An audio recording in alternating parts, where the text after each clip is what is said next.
choosing the right boarding school best suit the students' needs. And we have this is a panel discussion joined by James Barton, Global Director, MPW, Jenny Seed, Head of Marketing and Admissions from Earthcliff, Sixth Form, and Ayşe Sudoru, 360 Edu.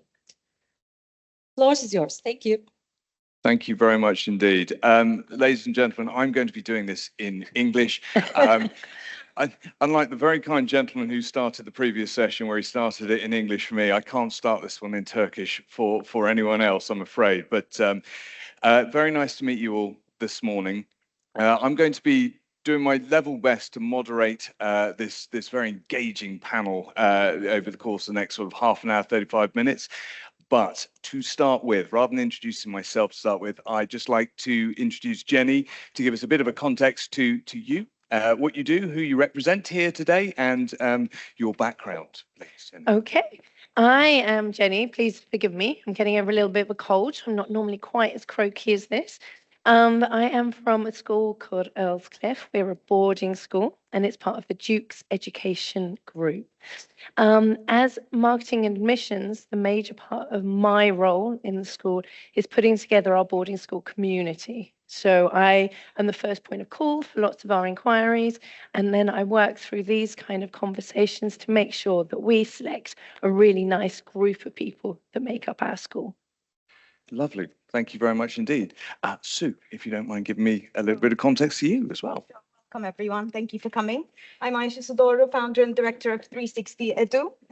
Is it not working? Should I lower it down? Get it up. How is it now? Edu. Ses. Birazcık daha yükseltin. Ses. Şu an nasıl? Is it better now? Okay, welcome everyone. Thank you. Ayşe Sudoru, founder and director of 360 Edu. I'll give a bit of a background about myself. I studied in the UK, although I'm a failure at attending British Council alumni events. I should be better at that. And I've been doing this for about 10 years, actually. Started as an SAT IELTS tutor at IC Shukru Hoca here at Veritas. Worked there for 3.5 years before I founded my own company. And doing this happily, working mostly with high school students, aiming for either undergrad or boarding schools in the UK. Lovely. Thank you very much indeed. I don't think it can be called a failure at attending an event when you're sat next to a man who's attending his first British Council event. So there we go. And ladies and gentlemen, my name is James Barton. I work for MPW as the Global Director. We're not great rivals, are we, Jenny? We are colleagues within the industry as much as anything. It's a slightly strange one to be sat on a panel for boarding schools as much as anything, being that we only became a boarding school last year as much as anything. We've been around for 50 years, but we've only just turned into a boarding school within the last 12 months, which as much as anything, and it should form most of our conversation, but reflects the changing nature of the boarding school system within the United Kingdom that was once thought of as one thing, and now in the 21st century, in 2024, is a very different prospect altogether. And much like Jenny, we represent students who go all the way through the age ranges, mostly from GCSEs all the way up to A levels, and now even in the boarding school sector, you have foundation programs as well. So I think we will kick it off with just understanding a little bit more about a family and a student's motivation for joining a school in the United Kingdom. If we look at it from the family's perspective to start with, to look at boarding versus joining a day school in the UK. So if I can come to you first, in terms of the families that you see, what is the driving force of a family instead of a student at this point? I think it can change. It really depends. And I think it's maybe the primary key to finding the right school for a student. I feel like the first thing that an agent or a counselor should do is to understand the motivation of a family or a student in going abroad for any kind of study, because they can be vastly different, as I said. It could be a culture change. It could be the potential of getting into a better university, if we're talking about, GCSE and A levels and those sorts of curricula. It can be extracurricular activity related. They might not be content with the imbalance of academics and extracurricular activities. if we're talking specifically about Turkey. So it's really, really important to understand. Today, when I was coming in, I was thinking about how many parents come to us saying, we want our kid to study, in the UK because we think that he or she will have a better chance at getting into Russell Group universities or Oxbridge, which may not be the case depending on the standing of the student or their academic or otherwise abilities. So it's really, really important to understand Okay. the motivation. Can I pick you up on that? So you do have families who come through and ask, say, look, I want to get into Oxbridge, I want to get into Russell Group. Percentage wise, is that the larger percentage of parents who come through or the minority who come through? I'd say it's 50-50. I mean, Oxbridge, maybe we're talking about top, but that's a definite motivation that I see. They believe that going abroad to the UK will help students achieve a better performance in undergraduate applications. Okay, and sorry, Jenny, I'll come to you in just one moment, but on that particular side of things, is there a perception that certain schools within the English system are better at getting you into Oxbridge than others, i.e. the older you are, the more likely you are to get into Oxbridge, or is it seen as sort of a fairly level playing field? I think there's a basic logic behind everything and families' perspectives, but I don't know if they're that knowledgeable about the sector, to be honest with you. Okay. So a huge responsibility falls on counsellors, obviously. And to you, into the room at that moment. Absolutely. Thank you. Jenny, what's your perception? Is it more family-led or student-led in terms of motivation when you see people for the first time? Are you catering more for the family or talking to the student? And there are always two stakeholders, and what's motivating a parent is often very different to what's motivating the child. So you are having two communication strategies, really, two communication pathways. I think that, a parent, it's a huge investment for anybody and they're ambitious, hence why we're having that conversation in the first place. And sometimes you do need to manage those ambitions and bring it back to what is actually best pathway for the child. I think that's really important. So we're looking at what really is igniting the child themselves and what their talents and what their ambitions are to make sure that it is a valid pathway for them. Because ultimately, and I think everybody agrees with this, ultimately the happiness of the child is equally as important as what that end career goal is. If we're talking about boarding and homestay a little bit, I'm going to be more biased, obviously, and I'm really interested to see your response afterwards, having seen that transition and the changing dynamics of a school. We are 100% boarding, and very proudly so because we are an international community. We are 95% international and therefore 95% boarding. And so that joy and that richness that comes from our community, I think is a really, really beautiful part of our school, because when you walk through the door, it's really hard to talk without using cliches, but we are a family environment because the students are together almost from the time they arrive, which could be September, and they might not be apart from each other until December. So those bonds are so strong, and that care is seamless in terms of they have a boarding school environment, they have a boarding house, and they have a care team in that house, and that care team is completely connected with their academics. So if there is something happening in their classroom, then their boarding staff also know about that, because those, you have a senior tutor who is constantly 100% seeing a 360 view of their entire life. So for me, it's a very beautiful thing. What have you noticed about the different dynamics between day and boarding? Different dynamics between day and boarding. I mean, largely speaking, we don't notice too much of a difference between the two nowadays. So we were never a boarding school, as I say. We had homestays. We had accommodation. You're not allowed to say you're a boarding school unless you've been accredited and had all the red tape put around you, and which we now have done. But we used to have accommodation. We used to have day school students. largely, a lot of it is done in the boarding house, absolutely. But there is still a large amount of responsibility to be able to do that throughout the day school as well. So you're giving as much attention to the day school students as the boarding students, the day school students, and you're trying to not to pull them out, pull them apart too much.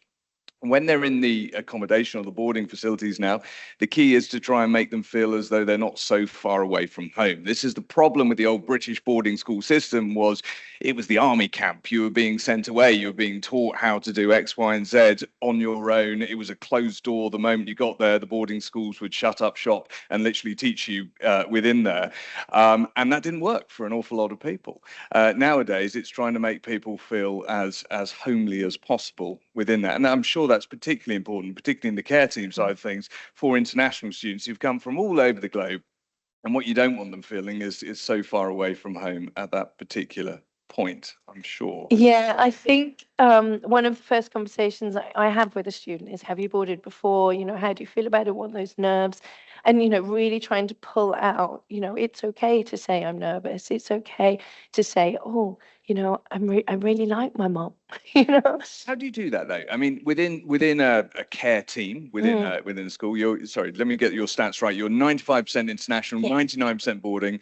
We won't ask what that 1% student is doing at this particular moment in time, but within that, how do you blend it? How do you cater for all your international students so they all feel as part of one, not all these disparate nationalities within one boarding house? It's a really good question because it's a constant focus. That integration within a diverse community is really, really important because, you know, especially when you're nervous, it's so easy to revert back to your own language, you know, and we all have those moments. And there are points in the day when, you know, we speak English in our school all the time, but sometimes you are going to need a little bit of a break. You're going to need to go to coffee. You know, if I'm, you know, I lived in Spain for 20 years and sometimes I just needed to be amongst English people because we have a certain kind of, you know, sense of humor, which is quite unique to us.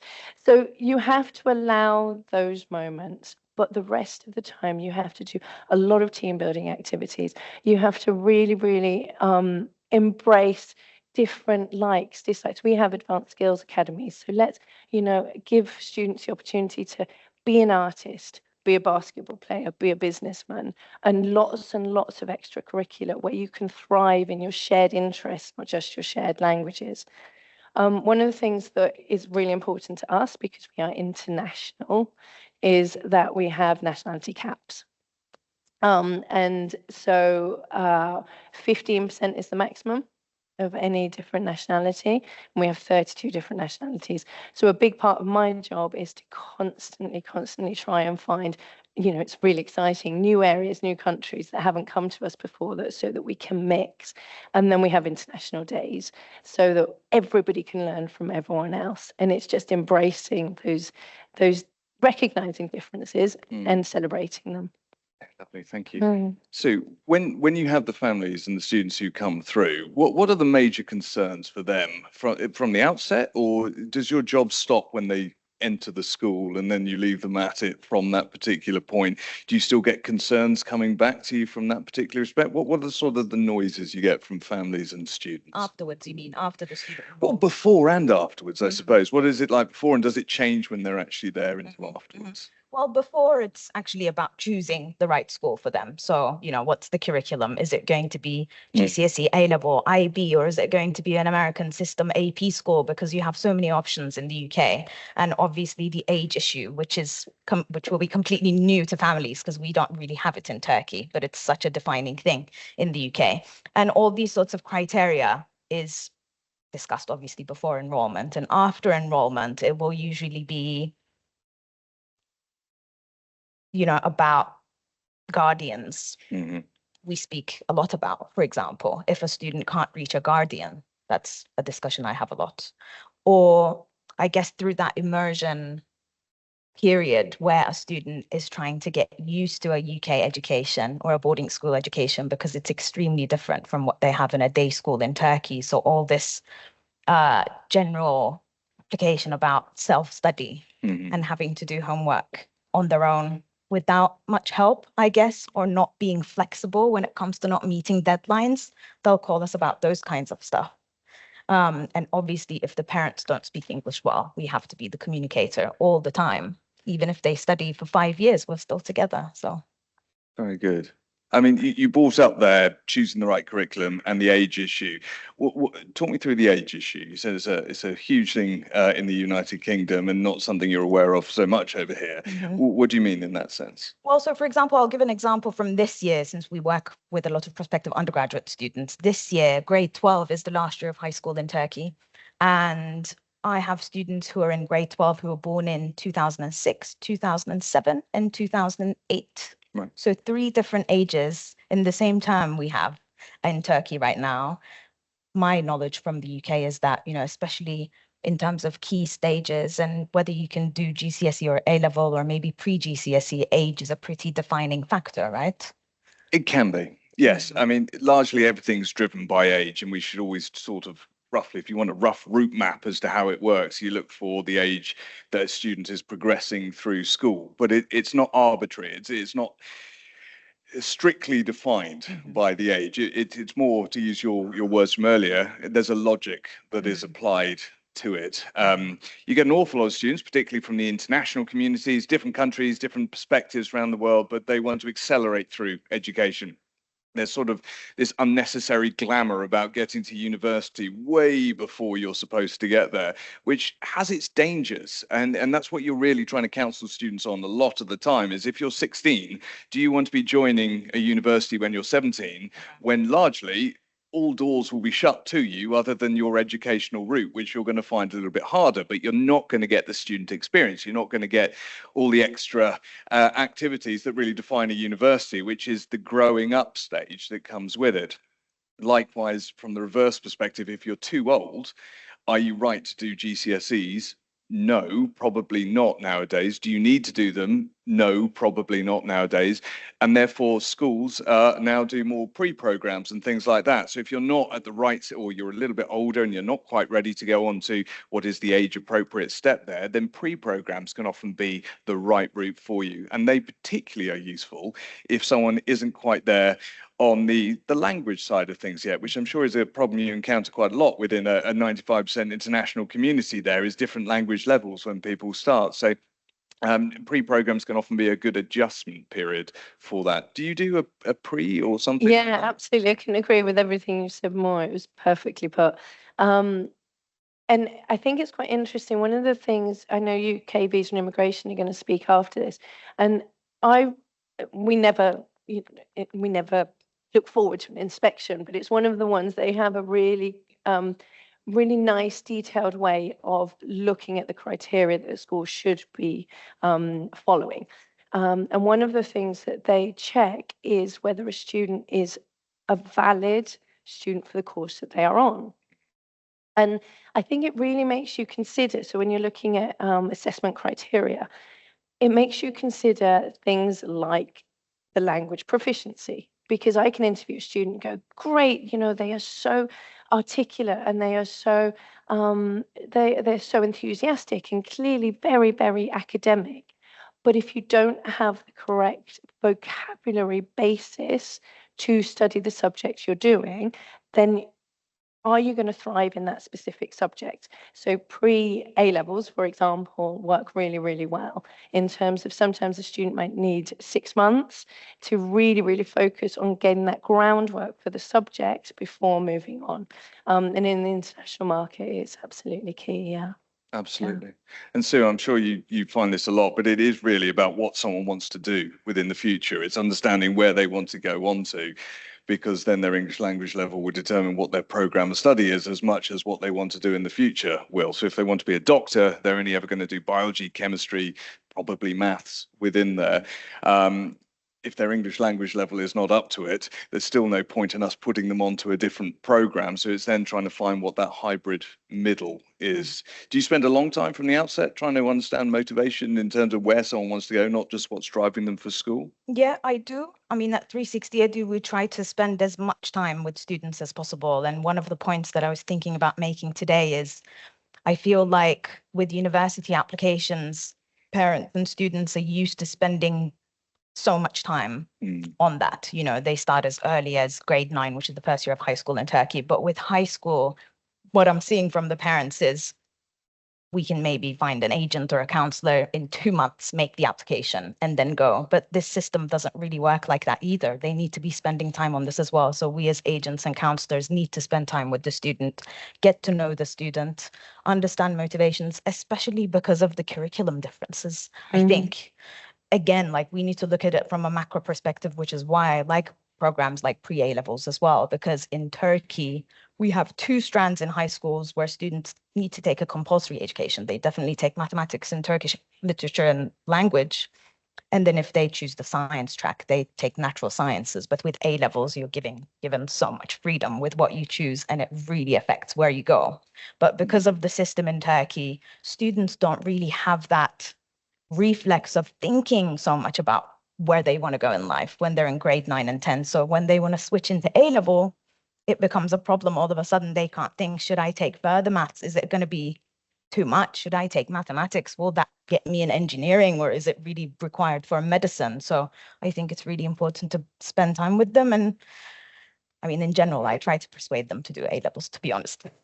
How hard to sell Not it? subjectively. How I hard to think it sell at helps. A levels? Hmm? How hard to sell are A levels to How people? hard is, sorry? How hard is it to sell A levels to people who have a much broader curriculum? It's always an interesting one for us in the UK, because A levels, you're only ever picking 3, and ultimately this sounds very attractive to a lot of students at that point, because you're just going to take 3 subjects as opposed to 10, and you go into a lot greater depth on those particular 3, which often catches students out. But for families who understand a broad curriculum and that's it, is there a resistance to saying, I'm not going to send my child to the UK because they're only going to study 3 subjects while they're there? No, it's actually really easy to sell A levels, I would say, but it's really hard to explain what A levels are. Okay. Once they see, okay, I'm going to take 3 subjects only, they ultimately think that it's going to be easier, which is exactly the opposite. It's exactly the opposite. So it's our job to help them understand that A levels is not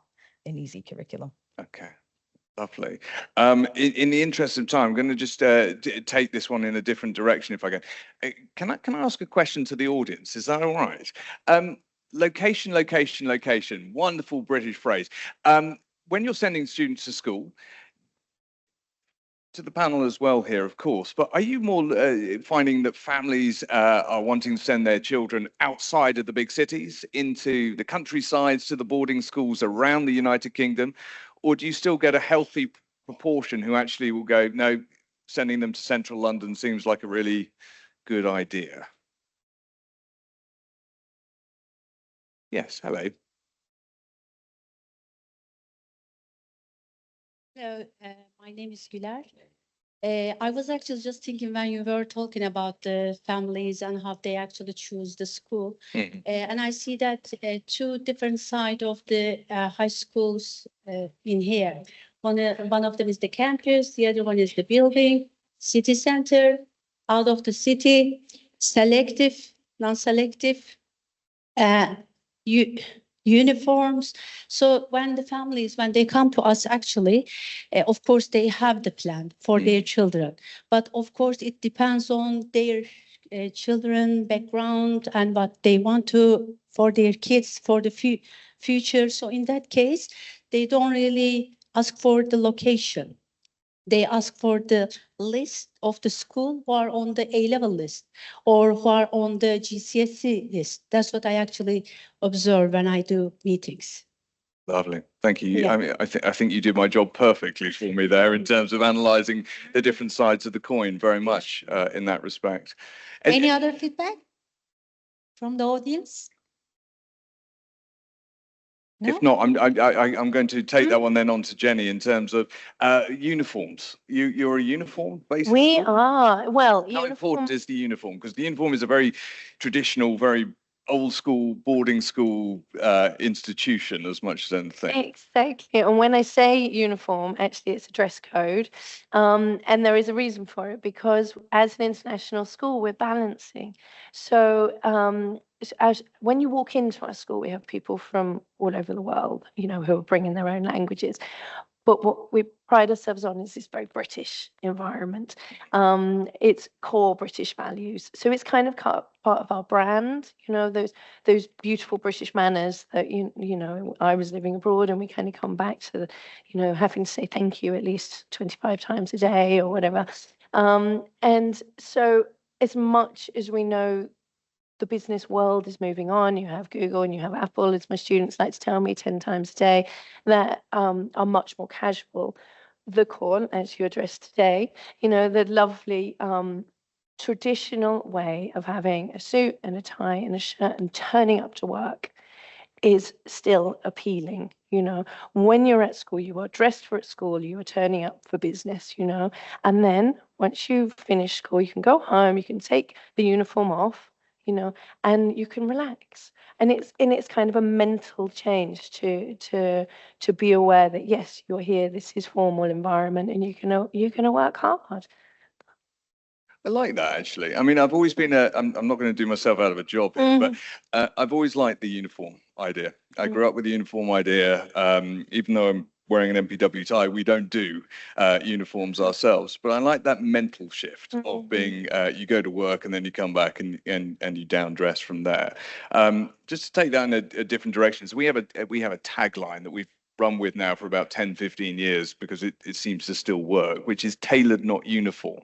So we take the others. And now we are 50 years young, whatever it is. We only just turned into a boarding school. The interesting fact for us is that we spent 50 years taking people from boarding schools where they don't want to be wearing the uniforms and bringing them into our particular school, which is where the tagline comes from in every respect there. Because the idea is that when they come here, they're not rebelling against it, but it doesn't work for everyone within there. So they get their own form of expression when they come to it.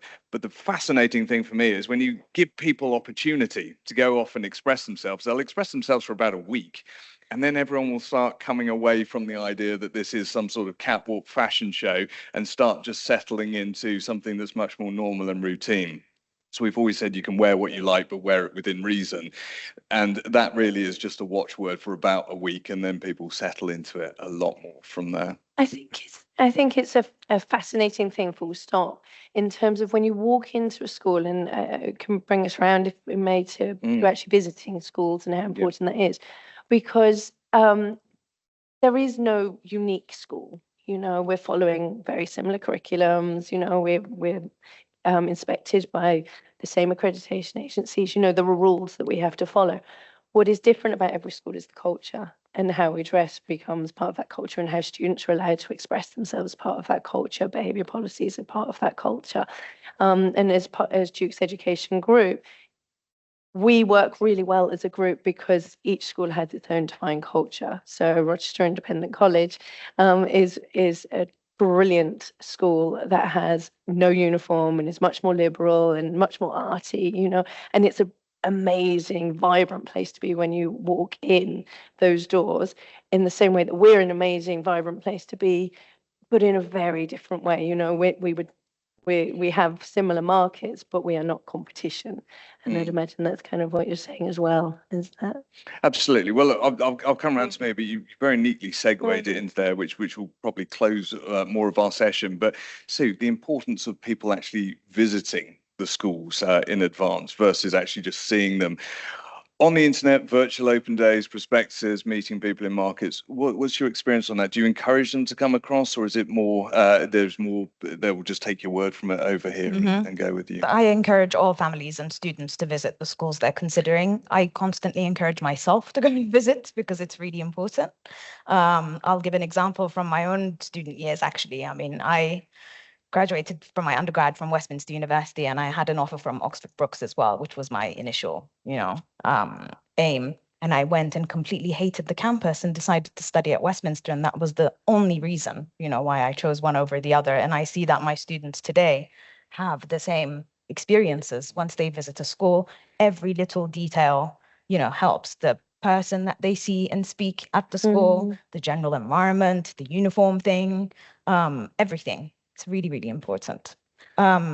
Sometimes they don't want to do it just because of the idea that I was talking about recently. I mean, they think that this can be done in a month. They think, okay, let's have a list of the schools choose the ones that we want, apply from abroad, and be done with this, whole process. But I always tell them that it's really important for the schools to know the parents and the student as well, because the culture issue is something that's valued by British boarding schools. Absolutely. Do you encourage all of them to have their own shopping list, I suppose, when they're going over and having a look around these places? It's not quite the same thing, but it's like buying houses in a way, isn't it? You need to get a good feel for it before you get there. Yeah, I mean, we talk about the things that they need to consider, definitely. I mean, Yeah. I have all my students set their own criteria about what they're going to look at when they're choosing schools.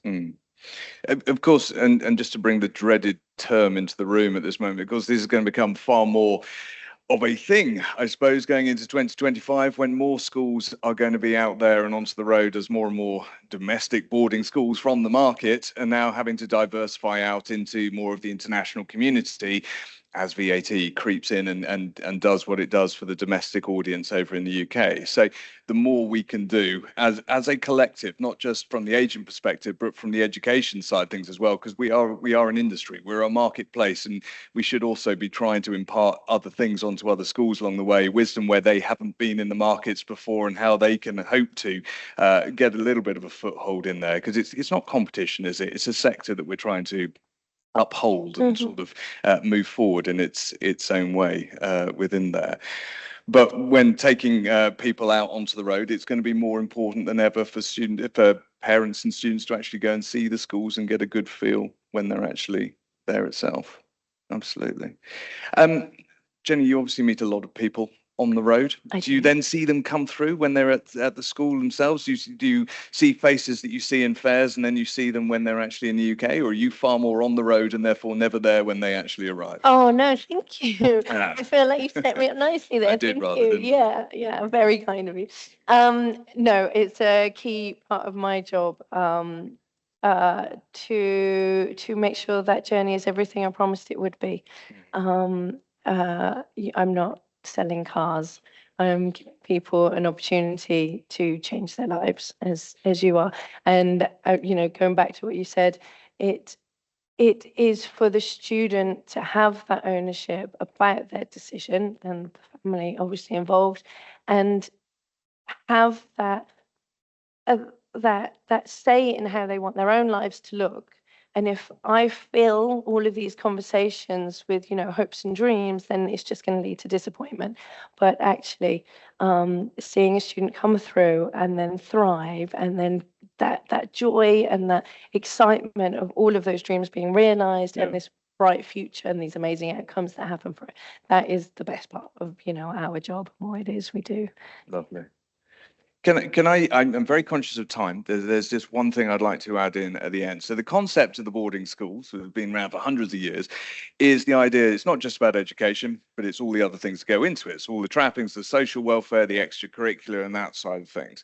So there's a term in the British education system which is value added in terms, and that's what boarding schools do incredibly well.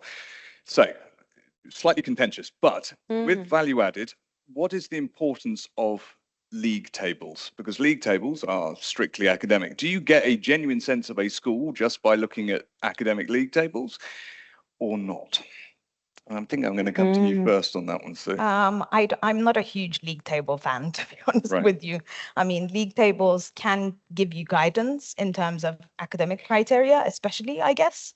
But we all need to go down into what those criteria are, even if we are looking at academic success. But at the same time, a boarding school experience and the value in that is not just about academic criteria. It's just like you said, the extracurriculars, everything, and it comes down to the student and family's motivation. So it can't be about league tables only. Lovely. I agree. Jenny. I'm trying to tone my opinion down on this one, because we are an inclusive school, which is the way I'd like to put it. And I strongly believe in every student's unique pathway and journey. And therefore, I think it's really important to understand the value add aspect, that we want our students to do better. And wherever they're coming in, we want them to do better than that. I think highly selective situations where only the best students get in, and then they end up getting the best grades. That for me, in my job as admissions, isn't as exciting. I'm going to put it like that. I think that was about as diplomatic as you could do. I mean, I think that was wonderful in that sense. It is highly contentious, isn't it? This issue of league tables. It's something that never used to exist, and something that exists very much now, and something that we're at a tipping point as to whether we go back to the past again, which is probably where it should start moving, purely and simply because nowadays the value add is so important on what boarding schools actually offer. It's probably the very reason we became accommodation boarding school provided, is because then you have the complete journey that goes with them. So by de facto, by very nature, you are now a value added provider within there. The academic statistics tend to shut off a lot of the boarding school side of things, because equally at the same time, it doesn't always add on. I mean, you get some very, very good schools that are very well balanced between academics and the extracurricular, and some not so quite so much within there. And therefore, we are at that tipping point where we should probably start looking more towards the value added, and the importance, therefore, about visiting schools along the way. Are we on time now? Yeah, I think, sorry. Maybe before we close the session, we can ask the audience if you have any questions. One question, maybe we can answer. Any question? No? Oh, There is. Güler Hanım. You were actually talking about value add. The British government has decided to add VAT to the boarding school fees, and I know that different school approach to different ways, but I don't know the specifically further step now. Have you actually decided to add it or not? If you can actually give some more information about that as MPW and as Erskine. absolutely. I'll let Jenny answer that first. But You were being so kind. I was. Oh, I just want to be clear. When I talked about value added, I didn't mean value added tax, which is the government's gift to us all. Value added from a student perspective, but from a VAT perspective, fire away. Thank you so much. From a VAT perspective, yes, I think I'm going to speak for both of us, and if we had our own choice, we probably wouldn't have gone down this route. But it is something that we are now having to navigate our way around. My school has added 14%, which, you know, the entire amount was 20%, so we've managed to offset a little bit of it. It's a difficult marketplace, and I think value-added tax or value-add, the big overall question is value. I think that it brings British education more under the spotlight of where is the value coming from. And so when you are choosing a school, whatever the criteria is, I think it's about making sure that school is providing value for your investment. Thank you. Is this something that you want to come in on at all? Otherwise, I'll just comment on MPW. Okay, fine, absolutely. Just to help Jenny out on that one, it is hugely difficult and it's hugely contentious. I mean, we're not so far dissimilar. We're 10% in terms of what we're doing, but I think the key is that all schools are trying to absorb as much of the impact and the pain as possible. To be clear, VAT is an arbitrary number. It's 20%. So you have to add 20% on. The mechanism of schools doing that is how they reduce their cost base in order to reflect it. So on all the school bills you'll get, all bills will say 20% VAT, but it's about how a school can do that.